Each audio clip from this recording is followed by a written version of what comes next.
नमस्कार साथियों, एक बार पुनः चैनल में आप सभी का स्वागत है। आजकल जिन विषयों पर चर्चा हो रही है, भारत का सर्वोच्च न्यायालय, जैसा कि पिछली वीडियो में मैंने चर्चा किया था, भारत का सर्वोच्च न्यायालय, उच्चतम न्यायालय या सुप्रीम कोर्ट के विषय में मैंने बताया था। उसके गठन के संबंध में मैंने बताया था और साथ ही साथ उनके नियुक्ति के संबंध में भी मैंने चर्चा किया था, किस प्रकार से उनकी नियुक्ति होती है। जो कार्यकारी न्यायाधीश होते हैं, मुख्य न्यायाधीश होते हैं या तदर्थ न्यायाधीश होते हैं, प्रथम मुख्य न्यायाधीश कौन रहा है, वर्तमान में कौन है, सबसे अधिक कार्यकाल किस मुख्य न्यायाधीश का रहा है और सबसे कम कार्यकाल किस मुख्य न्यायाधीश का रहा है, इन विषयों में मैंने चर्चा किया था। इसके आगे चलते हैं, छोटी छोटी जो बातें हैं जो बराबर आपके एक दिवसीय परीक्षाओं में पूछे जाते हैं, उनसे देखते हैं। जो मुख्य रूप से शपथ, पदावधि, मुख्य न्यायाधीश या न्यायाधीश को हटाने की प्रक्रिया, वेतन, ये सभी छोटे छोटे टॉपिक हैं, इसको देखते हैं। जो शपथ लेता है, सर्वोच्च न्यायालय का मुख्य न्यायाधीश या अन्य न्यायाधीश जो शपथ लेते हैं, उनके संबंध में देखते हैं। यह जो प्रावधान दिया गया है, न्यायाधीशों के शपथ के संबंध में जो प्रावधान किया गया है, यह संविधान का अनुच्छेद 124(6). संविधान के अनुच्छेद 124(6) में यह दिया गया है कि उच्चतम न्यायालय के न्यायाधीश को राष्ट्रपति उसके पद पर शपथ ग्रहण कराता है, तो राष्ट्रपति के द्वारा, भारत के राष्ट्रपति के द्वारा मुख्य न्यायाधीश अन्य न्यायाधीशों को शपथ दिलाई जाती है। संविधान के अनुच्छेद 124(6) के तहत दिलाई जाती है। उसमें देखिए, मैंने थोड़ी सी पिछली वीडियो में मिस्टेक हो गया था। मैंने सबसे कम कार्यकाल जिस मुख्य न्यायाधीश का रहा है, वह गलती से मैंने 1951 कह दिया था। वह 1991 है, सन 1991 वह था, 51 नहीं था। वो मिस्टेक हो गया था हमसे और उसके लिए वो मेरी गलती थी, वो मैं माफ़ी चाहता हूँ। वह 1991 था और एक ही माह के लिए मुख्य न्यायाधीश KN सिंह चुने गए थे, तो वो थोड़ा सा मिस्टेक था, उसको सुधार कर लेंगे आप। हाँ, शपथ, सर्वोच्च न्यायालय के न्यायाधीश, मुख्य न्यायाधीश को शपथ जो दिलाते हैं, यह संविधान के अनुच्छेद 124(6) के अंतर्गत राष्ट्रपति जो है यह शपथ दिलाता है, ठीक है ना। उसके पद एवं गोपनीयता की शपथ दिलाता है। तो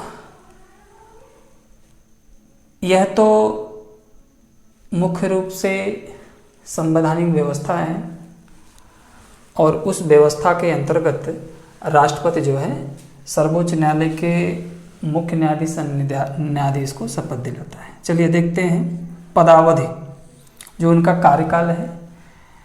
संविधान के अनुच्छेद 124(2) है ना, अनुच्छेद 124(2) में उनके कार्यकाल के संबंध में चर्चा की गई है कि न्यायाधीशों का जो कार्यकाल है वह कब तक रहेगा, 65 वर्ष तक वह अपने पद पर बना रहेगा। कितना वर्ष है, 65 वर्ष तक न्यायाधीश जो है अपने पद पर 65 वर्ष तक बना रहेगा। 65 वर्ष के बाद वह रिटायर भी किया जा सकता है और 65 वर्ष के पहले वह हटाया भी जा सकता है। तो मुख्य न्यायाधीश या अन्य न्यायाधीश की नियुक्ति के संबंध में मैंने चर्चा किया था कि राष्ट्रपति जो है नियुक्त करता है, शपथ भी दिलाता है। 65 वर्ष तक वो अपने पद पर बना रहता है, या तो स्वयं वह त्यागपत्र दे दे या रिटायर हो गया हो, और उसे अपने पद से हटाने की जो प्रक्रिया है वह प्रक्रिया जटिल प्रक्रिया है।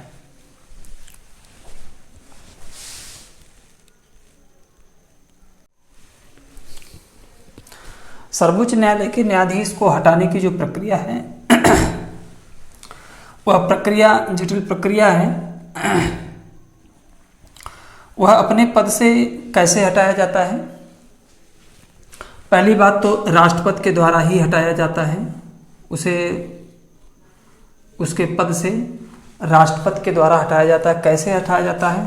असमर्थता के आधार पर या साबित कदाचार के आधार पर, है ना। ये कह रहा है कि असमर्थ हो, कार्य करने में असमर्थ हो, साबित कदाचार, कोई आरोप लगा दिया गया हो और जिसका दोष सिद्ध हो गया हो तो भी वह हटाया जा सकता है। साथ ही साथ संसद में, देखिए संसद में 2/3 बहुमत से संकल्प पारित करके, बहुमत से संकल्प पारित करके, तो 2/3 बहुमत से संसद में यदि संकल्प भी पारित उसके खिलाफ हो जाता है, जिसे संकल्प पारित का तात्पर्य हो गया महाभियोग की प्रक्रिया, महाभियोग की प्रक्रिया के आधार पर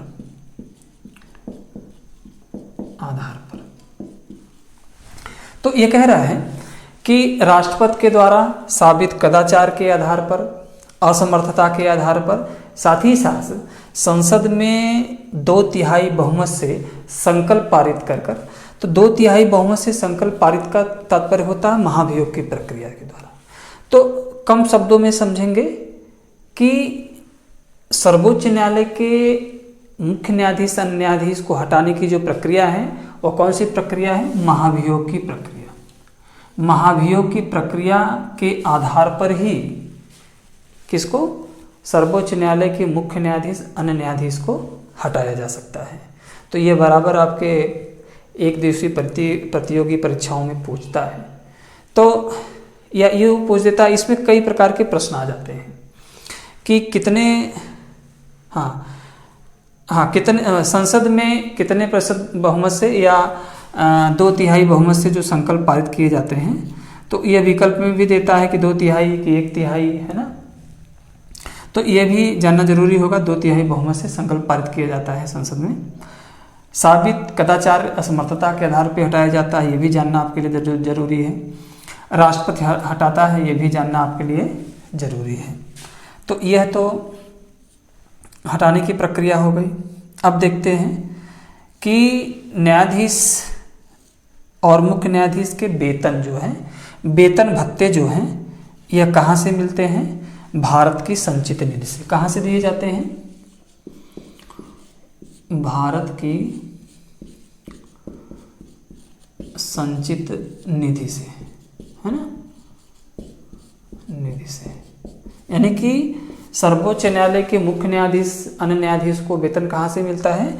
भारत की संचित निधि से भारित होता है। भारत की संचित निधि से इनको वेतन और भत्ते दोनों दिए जाते हैं। चलिए देखते हैं मुख्य न्यायाधीश का जो वेतन है, वर्तमान समय में मुख्य न्यायाधीश का जो वेतन है, भारत के मुख्य न्यायाधीश का जो वेतन है वह 2,80,000 रुपये प्रति माह देय होगा। तो 2,80,000 यह मुख्य न्यायाधीश के वेतन है। भारत के अन्य न्यायाधीश के जो वेतन है, सर्वोच्च न्यायालय के अन्य न्यायाधीश के जो वेतन है वह है 2,50,000 रुपये प्रति माह। अब देखिए ये मूल वेतन है, 2,80,000 मुख्य न्यायाधीश के और 2,50,000 अन्य न्यायाधीश के वेतन है। इसमें जो भत्ते हैं वह नहीं जोड़े गए, तो बहुत सारे इनको भत्ते भी दिए जाते हैं। जैसे मेडिकल के जो खर्च है इसको दिया जाता है, साथ ही साथ जो यात्रा भत्ता है इसको दिया जाता है, ठीक है ना। तो आवास के खर्च हैं, बिजली के खर्च हैं, ये सभी बहुत सारे ऐसे भत्ते हैं जिसको वेतन में जोड़ करके दिए जाते हैं। तो यह तो मूल वेतन है, चूँकि जानना यह जरूरी होगा। भत्तों से तो कुछ प्रश्न नहीं आते हैं, मूल वेतन से प्रश्न आता है कि जैसे पूछ देता है कि भारत के मुख्य न्यायाधीश का वेतन कितना है, तो 2,80,000 रुपये। अन्य न्यायाधीशों का जो वेतन है 50,000 रुपये इनका वेतन है ये। तो यह बहुत छोटा सा टॉपिक रहा है और इम्पॉर्टेंट रहा है, जैसा कि मैंने बताया आपको। साथ ही साथ ये भी देखेंगे, अभी तो ये तो छोटा टॉपिक रहा है, इसके बाद जो अगली मेरी क्लास होगी वह उच्चतम न्यायालय का क्षेत्राधिकार है। बहुत ही इम्पोर्टेंट है उच्चतम न्यायालय का क्षेत्राधिकार। कौन कौन से मामले जो है उच्चतम न्यायालय देखता है, उसका अधिकार क्षेत्र कौन कौन सा है, और विभिन्न प्रकार के मामले में कौन कौन सा वह निर्णय दे सकता है, किस निर्णय पर वह पुनर्विचार करने के लिए भी कह सकता है। बहुत सारे ऐसे मामले हैं जिससे बहुत गूढ़ प्रश्न आता है और अंदर जाके प्रश्न पूछता है इसके संबंध में। तो मुझे यह विश्वास है कि वीडियो आपको अच्छी लगी होगी, और क्लास जो है मेरा प्रयास है कि अनवरत चल ही रहा है, और आप से मैंने कुछ प्रश्न भी किए थे पिछली वीडियो में, और किसी प्रकार की रिप्लाई या कमेंट तो नहीं आया है। तो इससे प्रदर्शित होता है कि वीडियो आप पूरी मेरी देख नहीं रहे हैं। तो ठीक है, कोई बात नहीं, मेरा जो अपना कार्य है आपको सेवा देना वो मैं दे रहा हूँ, और कम शब्दों में कम समय में और साथ ही साथ सरल शब्दों में बताने का मैं प्रयास कर रहा हूँ। ठीक है, बहुत बहुत धन्यवाद, बहुत बहुत शुभकामनाएं।